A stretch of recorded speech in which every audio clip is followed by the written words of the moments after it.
How did the Israeli Air Force manage to travel thousands of miles all the way to Qatar to carry out a targeted assassination attempt using a dozen aircraft and stealth fighter jets? More details all in the video ahead. The Israeli assassination attempt on Palestinian negotiators in Doha struck a residential building in the Qatar district where senior Palestinian Politburo members were reportedly meeting. We've identified and modeled the exact building that was hit. If you look here, you'll see 5 buildings in a row with a petrol station right next door. The strike was aimed at exactly the middle building without damaging the other 4, including the petrol station. The strike was a success and was carried out against the one in the middle using precision-guided weapons, around 10 in number, to be precise, all launched at the same time. Possibly an American-made GPS guidance GBU, a Spice laser-guided bomb, or even a Rampage missile, used in multiple combinations. But the real question is, how did Israel know exactly which building to strike?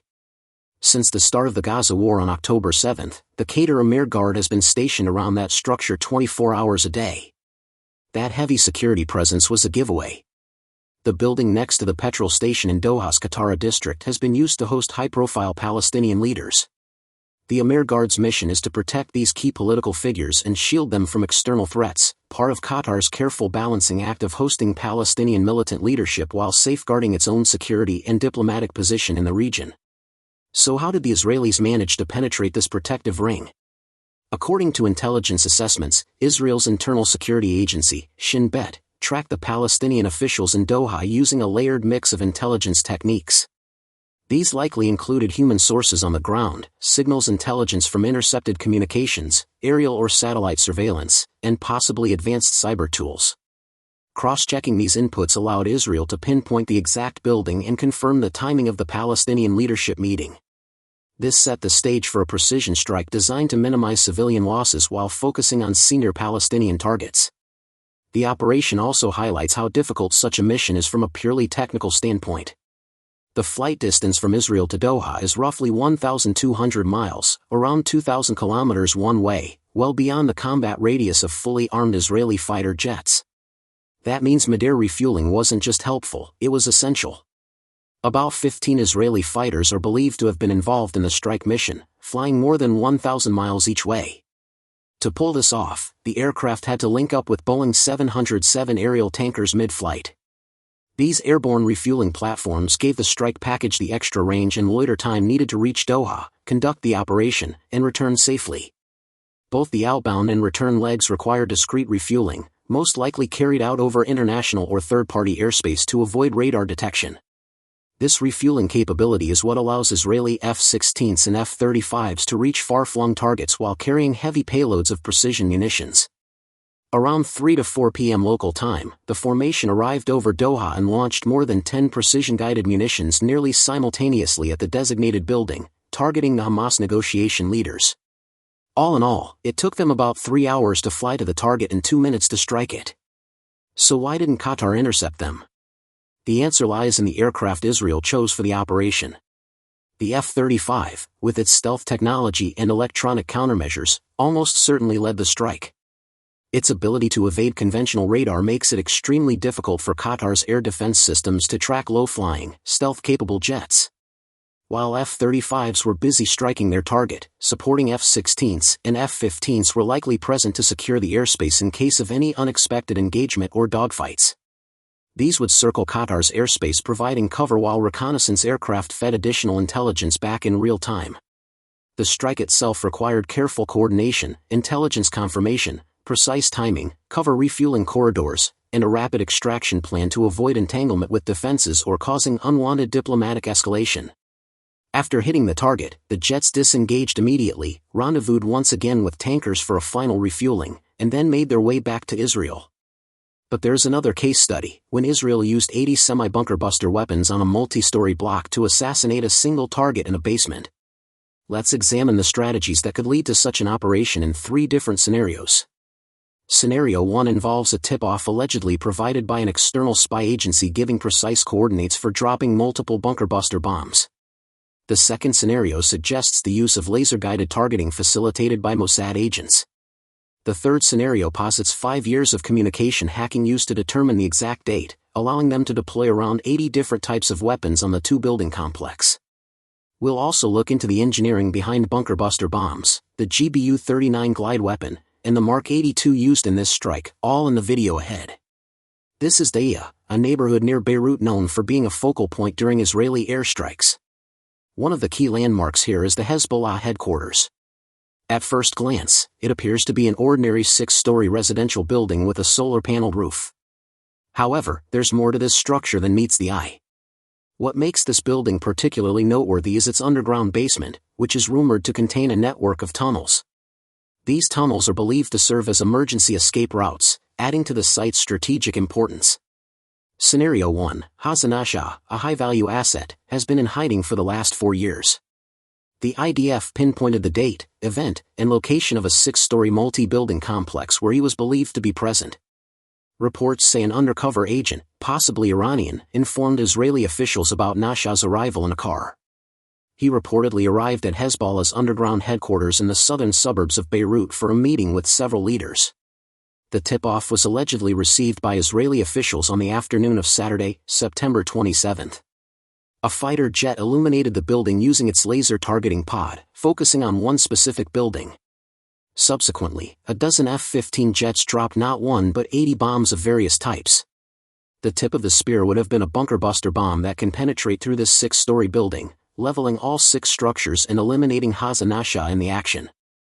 Scenario 2, if an Iranian spy had not assisted the IDF, a Mossad agent or soldier might have been nearby confirming Nash's location or possibly illuminating the target with a ground-based laser. In this case, GPS coordinates would have been transmitted to the IDF. Once ready, the F-15 jets would have dropped around 80 bombs of different types, leveling the entire 6-building complex. The reason for dropping so many bombs was to ensure the elimination of a high-value target like Hassan. Unfortunately, the collateral damage resulted in a significant number of innocent civilian casualties, a tragic cost associated with this operation. Scenario 3 is the most likely, according to some analysts, hacking Hezbollah's communication systems for the last 5 years to intercept encrypted messages without deploying agents into Lebanon or Beirut. Upon learning that the Hezbollah leader had arrived at the building, F-15 fighter jets flew in and dropped a barrage of bombs, eliminating the entire leadership inside the underground bunker. Out of the 80 bombs used, the IDF also deployed Mark 82 weapons, bunker busters, and the GBU-39, which were part of a purchase valued at around $3 billion from the U.S. This is the bunker buster bomb. It has a laser sensor at the front and adjustable fins just behind that. In the midsection there's a warhead that weighs approximately 650 pounds containing tritonal explosive, a mixture of roughly 80% TNT and 20% aluminum powder. To give a sense of size, the casing is roughly 19 feet long, about 5 m, with a diameter of about 14.5 in, around 37 centimeters. The intentionally small cross-sectional area means the bomb displaces less material as it penetrates earth or concrete, allowing it to travel further, almost 100 m in some cases. How this works: Step 1, a laser is used to illuminate the target or GPS guidance is assigned. Step 2, an F-15 flies near the illuminated target and the bomb is released. Step 3, once the bomb is dropped, the guidance system at the front connects with the tail and fins, enabling the bomb to make precise adjustments. Step 4, the bunker buster is designed to penetrate around 6 m of reinforced concrete and can travel up to 100 feet through softer ground or buildings. Step 5, historically, the GBU-28 has been equipped with a delay fuse that lets it detonate after penetrating its target rather than on impact. The bomb contains roughly 700 pounds of explosive, generating a blast radius of several hundred meters. As an engineering channel, we also examine how Mark 80 and Mark 82 series weapons can be turned into guided bombs. When released, they fall like a normal unguided weapon. The bomb can be fitted with a nose fuse, a tail fuse, or both. Upon hitting the ground, the frontal fuse can activate, burning a conduit from front to back to create the explosion. The alternative is the tail fuse FMU-139, usually used for delayed action and set by the pilot. When it hits the target, the weight of the bomb helps it penetrate concrete, the fuse activates and the explosive is detonated after a programmed delay, creating massive damage, all for a relatively small unit cost compared to the destruction it causes. Upgrading into a guided weapon begins by removing the low-drag tail to install a guidance section. Inside the new configuration, the inertial guidance kit works with a military-grade GPS unit to ensure precise navigation.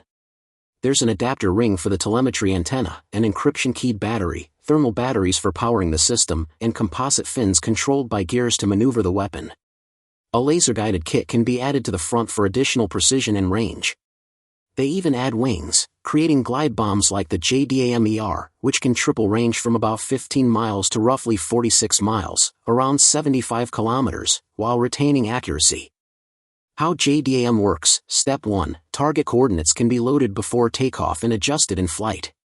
Step 2. When dropped, JDAM switches to internal GPS guidance, using military-grade satellites for all other capability.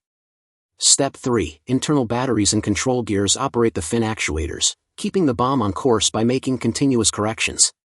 A quick analogy: a skydiver changes direction using body surface area. Similarly, a 500 pounds aerodynamic weapon uses slight deflections of its fins under air pressure to change trajectory. Israel also purchased around 5,000 GBU-39 glide weapons in a roughly $3 billion deal, each with advanced guidance kits. Let's examine the GBU-39 parts: a steel-penetrating casing, a 113 kilograms, 250 pounds, bomb repurposed and fitted inside the casing, an arming unit cover, the wing assembly, a fuse well with insensitive munitions features, an anti-jamming GPS guidance kit, a guidance unit housing with a small mission computer, a thermal battery unit, and a stabilizing tail unit. We also produce original engineering content, so please subscribe and hit the notification bell for more videos.